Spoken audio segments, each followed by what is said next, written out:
ओम नमो भगवते वासुदेवाय। जय श्री कृष्ण। नमो नमः।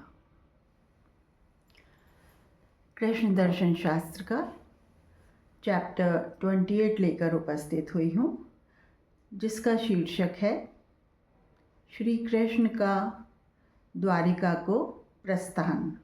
श्री कृष्ण का द्वारिका को प्रस्थान।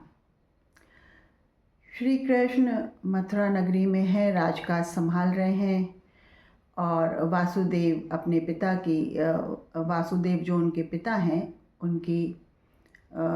उनके साथ राजकाज की सारी प्रक्रिया वासुदेव को श्री कृष्ण अपने अंतर्निहित ज्ञान के माध्यम से समझा रहे हैं, सिखा रहे हैं अपने पिता को, क्योंकि पिता बहुत वर्ष तक बंदी रहे हैं तो उनकी बुद्धि बहुत वर्ष तक अस्थिर रही थी।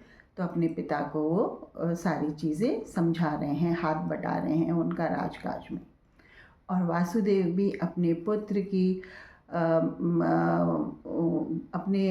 की प्रतिभा देखकर बहुत प्रसन्न हैं, बहुत खुश हैं। तो ऐसा पुत्र हर किसी को मिले जिसकी प्रतिभा देखकर हर एक पिता खुश हो, गर्वित हो। ऐसा पुत्र होना सौभाग्य की बात होती है। श्री कृष्ण जैसा पुत्र होना सौभाग्य की बात होती है। श्री कृष्ण तो हर रिश्ते में हो वो सौभाग्य की बात होती है ना। किसी भी रिश्ते में श्री कृष्ण को पकड़ लो और वो आपके सौभाग्य की बात है। अनंत रिश्ते हैं दुनिया के, पर सबसे प्यारा और शाश्वत रिश्ता है सखा का। हाँ, सखा का रिश्ता श्री कृष्ण से हमेशा प्यारा और शाश्वत रिश्ता। शाश्वत किस लिए? क्योंकि जो उनके सखा रहे ना, जैसे राधे और अर्जुन, वो शाश्वतता में ही बंध गए उनके साथ। अर्जुन का रिश्ता मन का रिश्ता है। जो आपका मन अगर श्री कृष्ण को चाहने लग जाए तो वो सखा रूप हो जाता है आपके कृष्ण का, और वो शाश्वतता की तरफ बढ़ने लगता है। ऐसे ही आपकी आत्मा यदि श्री कृष्ण को चाहने लग जाए तो वो राधे का रिश्ता हो जाता है, सखा का रिश्ता हो जाता है, और आप संपूर्णता से कृष्ण को पाने लग जाते हैं। तो श्री कृष्ण से रिश्ता बनाना हमेशा अच्छा रहता है, और बस इतना मधुर और प्यारा रिश्ता है कि परमात्मा से रिश्ता बनाना हर एक आत्मा को, हर एक मन को बहुत अच्छा लगता है। तो ये रिश्ता आप अपने मन से, अपनी आत्मा से, श्री कृष्ण से बनाइए। अब मथुरा नगरी में जो व्यवस्था चल रही थी, जो श्री कृष्ण और वासुदेव चला रहे थे, उसको देखकर बहुत से उस वक्त के राजा या उस वक्त के नरेश वो जेलसी करने लगे, ईर्ष्यालु होने लगे। मथुरा में इतना आनंद, वैभव और इतना राजनीतिक कुशलता देखकर और इतना वैभव, प्रजा की इतनी संपन्नता देखकर लोग बाग, बहुत से राजा लोग जलने लगे, ईर्ष्या करने लगे। और ईर्ष्या में जो ईर्ष्या कर रहे थे राजा, उनमें से एक राजा था विदर्भ का राजा रुक्मी। विदर्भ का राजा रुक्मी। रुक्मी कौन था मैं आपको बता दूँ। रुक्मणी जी का भाई था। रुक्मणी जी विदर्भ की राजकुमारी थी। रुक्मणी जी जिनसे बाद में श्री कृष्ण का विवाह होता है।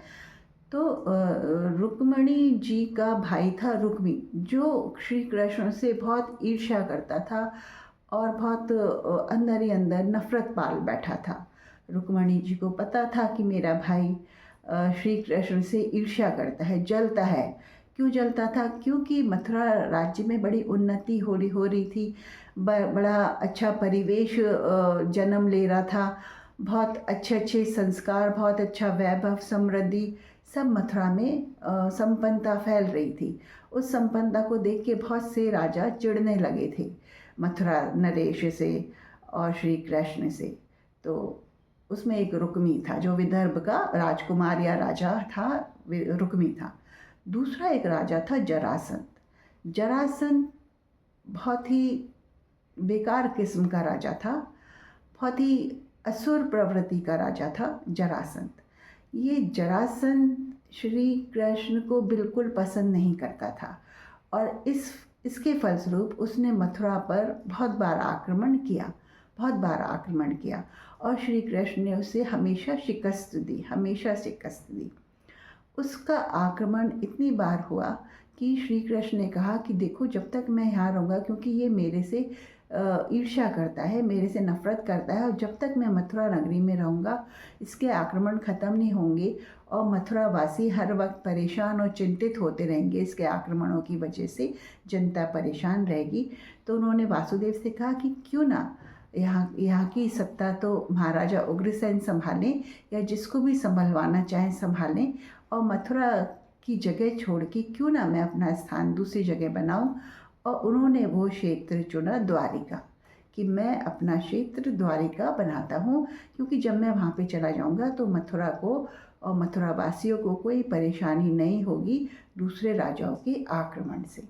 तो उन्होंने वासुदेव से कहा कि पिताजी, मैं द्वारिका में अपना स्थान बनाना चाहता हूँ। द्वारिका नगरी गुजरात में है, आप सभी जानते हैं, और गुजरात में जो नगरी है अब वो समुद्र में समा गई है, ये हम जानते हैं। लेकिन उस नगरी का निर्माण कैसे हुआ था उसकी भी एक कहानी है। तो हुआ यूँ कि कृष्ण अपने योग निद्रा में बैठे हुए थे। योग निद्रा में वो क्या करते हैं, अपने हृदय में उतरते हैं, अपनी आत्मा से बतलाते हैं राधे से, और हृदय में उतर के हृदय में पूरे संसार का अक्स देख लेते हैं, पूरे संसार का प्रतिबिंब देख लेते हैं। वो अपने जब एकांत समय में होते हैं तो वो योग निद्रा में लीन होकर पूरे संसार का, पूरे ब्रह्मांड का विचरण कर लेते हैं अपने हृदय में उतर कर। तो ये श्री कृष्ण की योग निद्रा थी। तो श्री कृष्ण एक दिन योग निद्रा में बैठे हुए थे। तो योग निद्रा में बैठे हुए थे तो उनको दर्शन हुए महारानी लक्ष्मी के। महारानी लक्ष्मी बोली, महाराज कब पधारोगे अपनी नगरी? मेरी नगरी? मेरी नगरी कौन सी?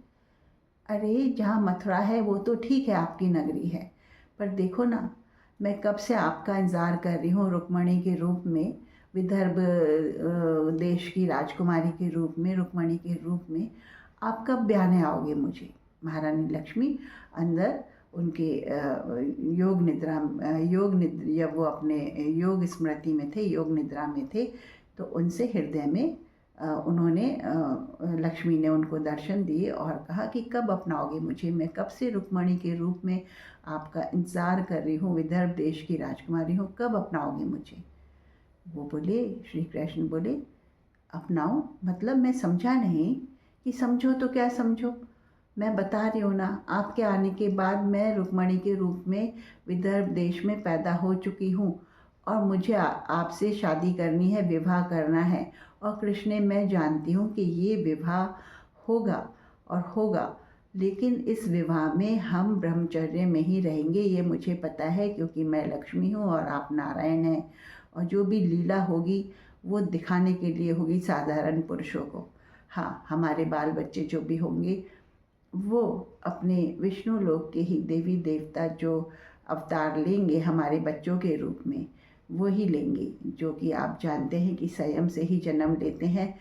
आप जानते हैं वो प्रक्रिया कि उसमें अंडाणु का निषेचन नहीं होता है और वो शक्ति प्रदत्त ही उसका निषेचन होता है और उससे वो जन्म लेंगे।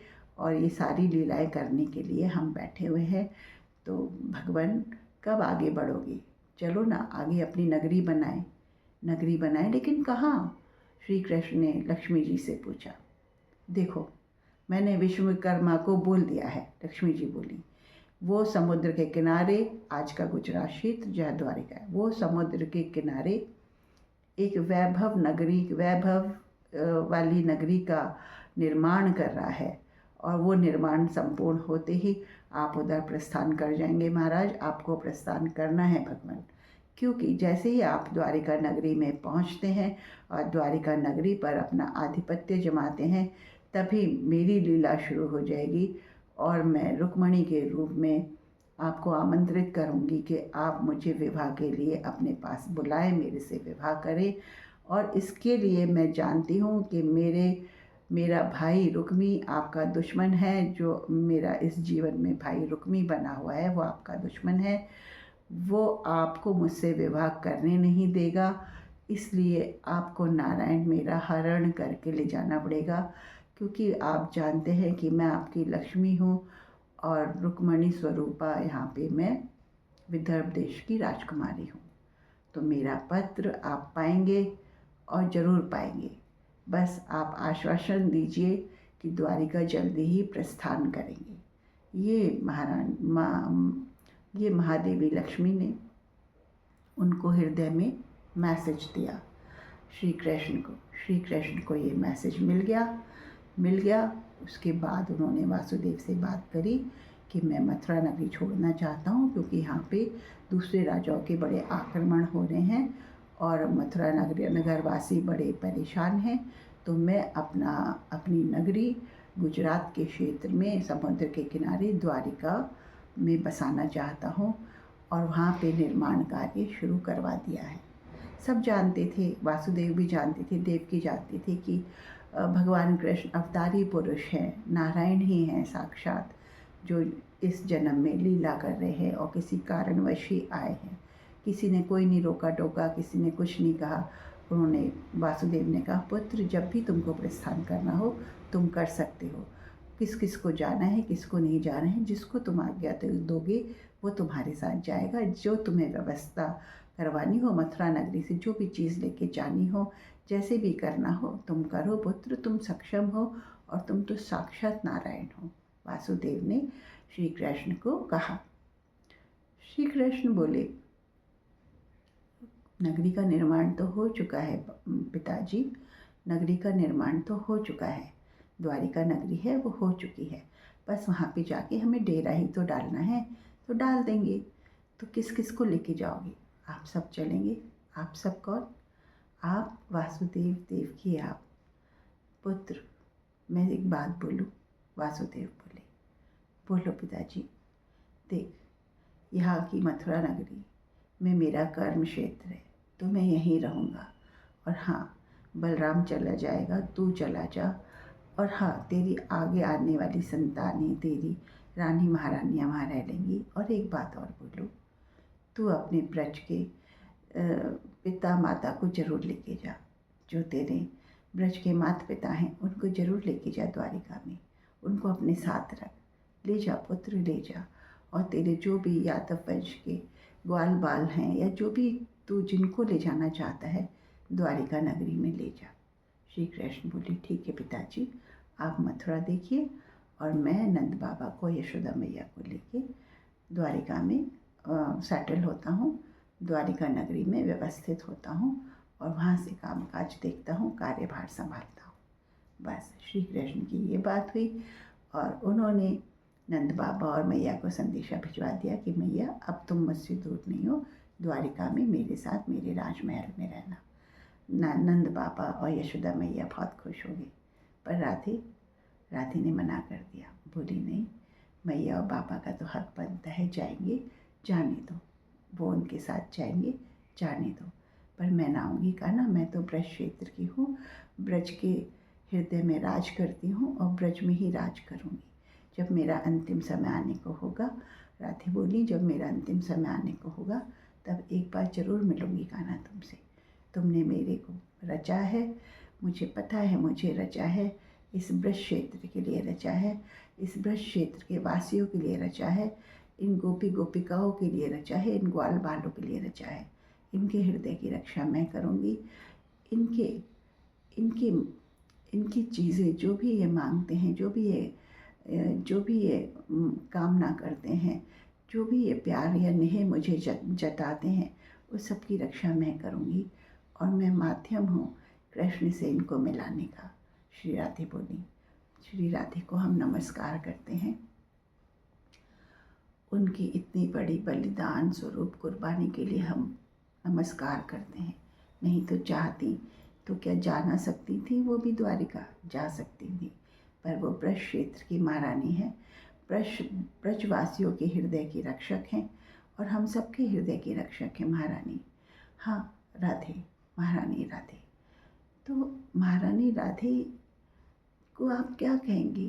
क्या एक प्रेमिका से भी बढ़कर रिश्ता नहीं है ये सखा का ऐसा रिश्ता है जो ऊंचाइयों तक पहुंचा है, जिसकी मिसाल आज तक देखने को नहीं मिलती है।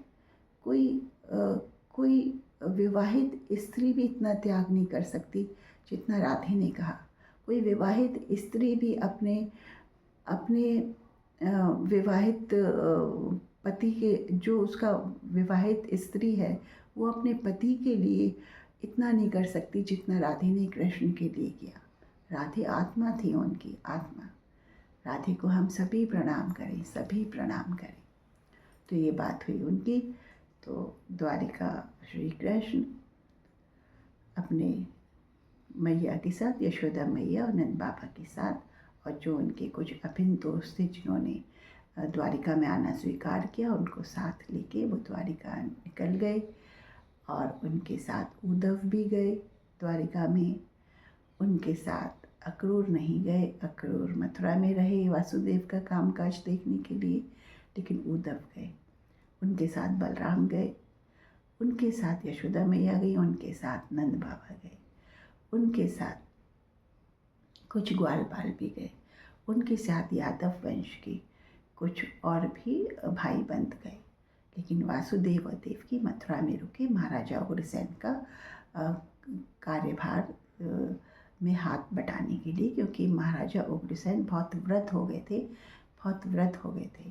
और बहुत लंबी उम्र थी उनकी, तो वो अकेले राजकाज नहीं देख सकते थे।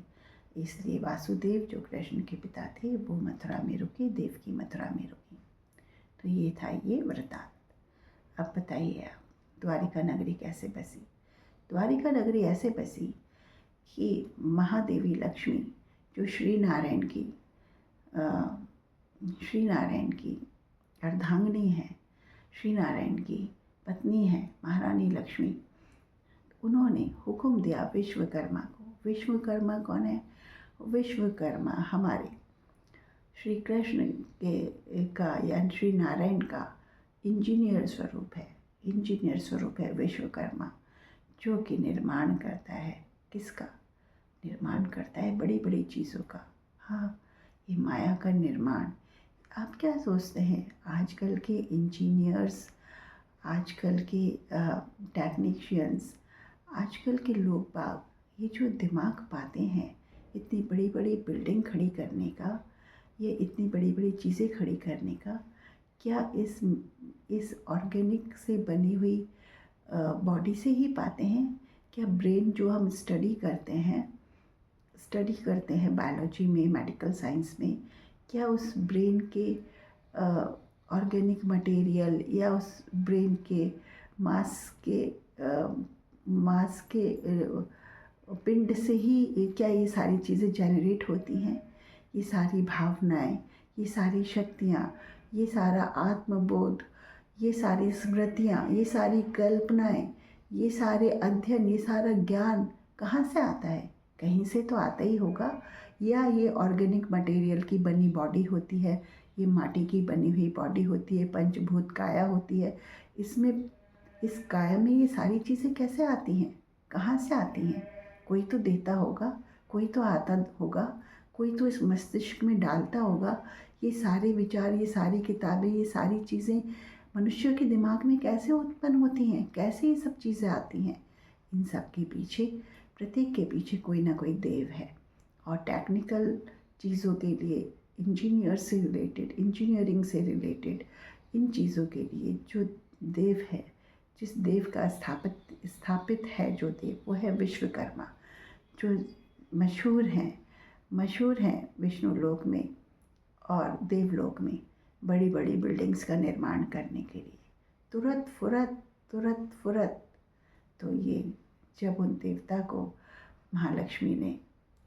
श्री महालक्ष्मी ने ये जिम्मेदारी सौंप दी कि द्वारिका का निर्माण करना है, तो विश्वकर्मा ने द्वारिका का निर्माण 4 दिन में पूरा कर दिया था। 4 दिन में पूरा।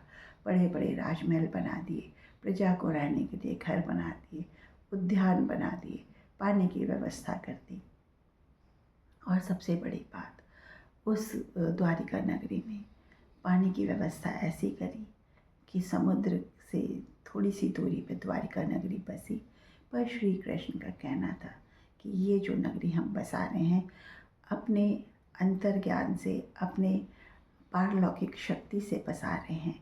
और जब हमारा जीवन चक्र पूरा हो जाएगा, जब हमारी जीवन लीला अंतिम समय में होगी, या जब हमारा इस धरती से हमारा कार्य संपन्न हो जाएगा, हम अपनी लीला जगत में दिखा चुके होंगे, तब इस द्वारिका नगरी का अंत होना है। ये उन्होंने विश्वकर्मा को बता दिया था कि ये द्वारिका नगरी हमारे जाने के पश्चात पानी में समाएगी, अभी हमारे लिए इसका निर्माण करो।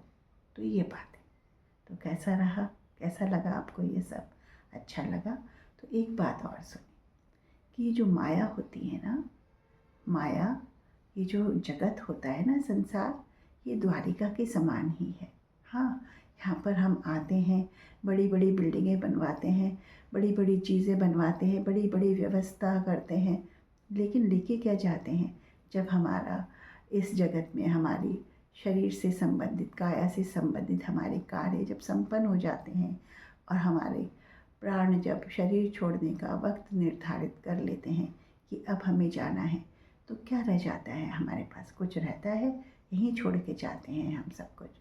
और वो फिर संपत्ति, और वो फिर बिल्डिंग, या वो फिर घर, उद्यान, खेत, सब यहीं रह जाते हैं, वो किसी दूसरे के नाम हो जाते हैं। अब श्री कृष्ण जो द्वारिका बनाई थी, वो भी तो किसी को दे के जा सकते थे, किसी दूसरे के नाम दे के जा सकते थे, पर क्यों दे के जाते? क्यों दे के जाते? किस लिए देना था और क्यों देना था? वो द्वारिका नगरी तो ईश्वरीय देन थी, ईश्वरीय प्रकृति थी, जो श्री कृष्ण ने अपने लिए बनाई थी, अपने यादव वंशियों के लिए बनाई थी। यादव वंशियों का नाश हुआ, कृष्ण के जाने के पश्चात यदुकुल का नाश हुआ तो फिर किसके लिए छोड़ती द्वारिका नगरी? पर हाँ, द्वारिका नगरी के अवशेष आज भी समुंदर में मिलते हैं, और उस वक्त की स्थापत्य कला देख के, उस वक्त का वैभव की चीज़ें देख के आज भी लोग दांतों तले अंगुली दबाते हैं। हाँ, तो वो विश्वकर्मा की बनाई हुई द्वारिका नगरी है। आप जाने इस बात को। ये मानव में इतनी शक्ति नहीं कि मानव सारी विद्या खुद ही पैदा कर सका। एक मांस का लोथड़ा जो ऑर्गेनिक मटेरियल होता है, उसमें ये प्राण रूपी शक्ति ना हो तो ये दिमाग भी कैसे दौड़ेगा, ये बुद्धि भी कैसे काम करेगी, ये सारी बातें कैसे आती हैं दिमाग में? हर कोई मनुष्य अपने अपने दिमाग के हिसाब से अलग अलग ज्ञान की, विद्या की बातें कैसे लिख देता है।